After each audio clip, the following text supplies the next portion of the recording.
Le thème de ce matin, fais confiance à Dieu et tu auras la victoire. 2 Chroniques 20. Après cela, le fils de Moab et les fils d'Ammon, avec eux des Maonites, marchèrent contre Josaphat pour lui faire la guerre. Verset 2. On vint s'informer Josaphat en disant, une multitude nombreuse s'avance contre toi depuis l'autre côté de la mer, depuis la Syrie, et ils sont à Anaston-Tamar, qui est en Guédi, dans sa frayeur. Josaphat se disposa à chercher l'Éternel et il publia un jeûne pour tout Juda. Voilà, nous voyons que Josaphat va jeûner. Il ne va pas se poser la question. Il est effrayé quelque part. Une armée veut lui faire peur. Mais Josaphat se mettra devant l'Éternel. Et nous voyons qu'à la fin, il va gagner. On était contre Josaphat. Lorsque tu es comme Josaphat, ne regarde pas à la situation, à la guerre. Regarde à l'Éternel. Jeûne, prie, jeûne, pose pas la question et tu auras la victoire. C'est ce qu'il avait fait Josaphat. Pourtant, il y avait une armée. La peur n'est pas de Dieu. Il peut y avoir des situations difficiles. Tu peux avoir des dettes. Tu peux avoir des personnes qui vont venir chez toi pour t'enlever les meubles. Mais sache-le, si tu es avec Dieu, tu risques rien. Même les situations les plus difficiles, même dans les dettes. Et je vois Josaphat, il était effrayé, mais il a compris qu'il fallait qu'il regarde à l'Éternel. Ça, c'est un point très capital dans la vie. C'est important. Voilà. Nous voyons que vraiment, il a cherché l'Éternel. Et il publia un jeûne pour tout ce Juda, pour la ville de Juda. Il n'a pas cherché à comprendre. Il a jeûné. Et lorsque tu es dans une situation difficile, jeûne. Tu peux être à Lyon, tu peux être à Marseille, peu importe. Chaque famille est différente. Mais lorsque tu donnes ta vie au Seigneur, fais comme Josaphat. Ne pose pas la question. Ça, c'est le premier point. Judas s'assembla pour invoquer l'Éternel et l'on vint de toute la ville de Juda pour chercher l'Éternel. C'est le deuxième point. Ils ont cherché l'Éternel. Josaphat a cherché l'Éternel. Le peuple a cherché l'Éternel. Voilà, Josaphat se présenta au milieu de l'assemblée de Juda, de Jérusalem, dans la maison de l'Éternel, devant nouveau parvis. Et il dit, Éternel, Dieu de nos pères, n'es-tu pas Dieu dans les cieux et n'est-ce pas toi qui domines sur tous les royaumes? Là, on parle du royaume de tout ce qu'il peut avoir, les royaumes des rois, des nations. C'est Dieu qui détient tout. Il peut avoir des rois, il peut avoir des présidents. Dieu est partout. C'est important. Si Dieu est avec toi, nul ne peut te toucher, même pas une armée.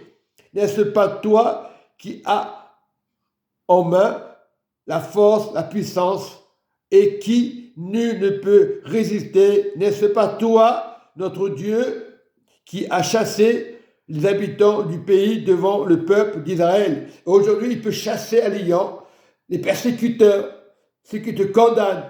Cherche Dieu d'abord et qui a donné pour toujours à la postérité d'Abraham qui t'aimait. Nous devons aimer Dieu. Abraham a aimé Dieu. Et lorsque tu aimes Dieu, tu es en sécurité.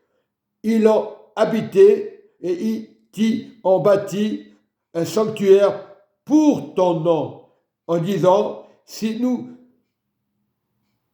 survient quelque calamité, l'épée, le jugement, la peste, la famine, ce que nous voyons aujourd'hui, les guerres, la peste, la famine, nous présenterons devant cette maison et devant toi, car ton nom est dans cette maison. Et lorsque tu es avec Dieu, lorsque tu t'accroches avec Dieu, la main de Dieu est avec toi, même dans les persécutions. Tu peux être sûr, tu peux rêver, tu peux faire des cauchemars. Si Dieu est avec toi, combien de fois nous sommes persécutés dans les rêves? Reste dans la main de Dieu. Nous crierons à toi du sein de notre détresse. Tu exauceras et tu sauveras. Maintenant, voici les fils d'Ammon et de Moab et ceux de la montagne de Séhir, chez lequel tu n'as pas permis que Israël d'entrer quand on venait au pays d'Égypte. Donc tu as soutenu, malgré que les Hébreux étaient persécutés, tu les as soutenus. Certains étaient rebelles, 40 ans dans le désert, certains étaient obéissants. Ils ont écouté la direction en Égypte, comme ils ont traversé la mer Rouge. Ceux qui obéissaient avaient la vie éternelle. Ceux qui ont suivi Pharaon étaient perdus, car il s'est détourné d'eux et ne les a pas détruits. Et voici qui nous compense en venant nous chasser ton héritage dont tu nous as mis la possession. Ô notre Dieu, n'exerceras-tu pas le jugement sur eux, car nous sommes sans force devant cette multitude nombreuse qui s'avance contre nous. Parfois nous avons des multitudes, des persécuteurs, des jugements, mais il ne faut pas s'inquiéter pour ça. Et nous ne savons que faire, mais nos yeux sont sur toi. Il faut avoir les yeux fixés sur Dieu, l'Éternel. Lorsque tu as les yeux fixés sur Dieu, tu ne seras pas atteint.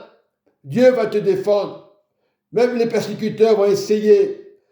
Mais peu importe les persécutions, peu importe les guerres, ayez les yeux fixés sur Jésus, notre Seigneur. Voilà.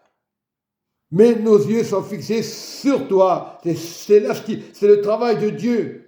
Sur toi. Tout Juda se tenait debout devant l'Éternel avec leurs petits-enfants, leurs femmes, leurs fils. Alors l'Esprit de l'Éternel saisit au milieu de l'assemblée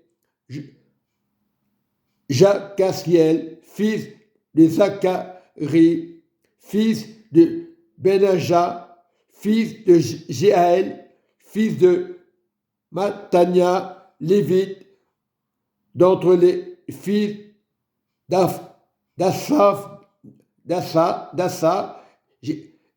Jaquiel, dit, soyez attentifs, tout cela, et habitant ainsi, vous parle l'Éternel. Ne craignez point, et ne vous effrayez point devant cette multitude nombreuse, car ce ne sera pas vous qui combattrez, ce sera Dieu. Voilà, Dieu combat pour toi aujourd'hui. Je m'arrête là. C'est une parole très importante. Lorsque tu as une situation difficile, regarde à Dieu. Quand a fait Joséphat, c'est ça. Oui, c'est l'Ancien Testament. Mais les choses n'ont pas changé. Les situations n'ont pas changé. Les guerres n'ont pas changé. Tu vois des choses à la télé. Je te dis, regarde pas la situation. Regarde à Dieu aujourd'hui. Tout simplement, il est temps de regarder le regard à Dieu, au lieu de regarder les guerres, tout ce qui se passe. Non, tu n'es pas perdu, tu n'as pas perdu la guerre. Dieu est avec toi, il combattra pour toi. N'essaie pas de combattre, laisse Dieu combattre pour toi. C'est ça, un enfant de Dieu. Enfant de Dieu, peu importe la croyance, Dieu combattra pour vous. Soyez fidèles. La guerre n'est pas perdue. On parle de bruit de guerre aujourd'hui. Accroche-toi à cette grâce que Dieu m'a donnée, que Dieu nous a donnée. Soyez devant, peu importe la multitude, car ce ne sera pas vous qui combattrez, ce sera Dieu. qui combattra pour vous. Si tu regardes Dieu, tu as gagné d'avance. Mais si tu commences à regarder les choses anciennes, tu as perdu. Ne sois pas comme les incrédules. Les choses anciennes sont passées. Soyez bénis. Soyez que Dieu vous garde. Dieu est avec vous.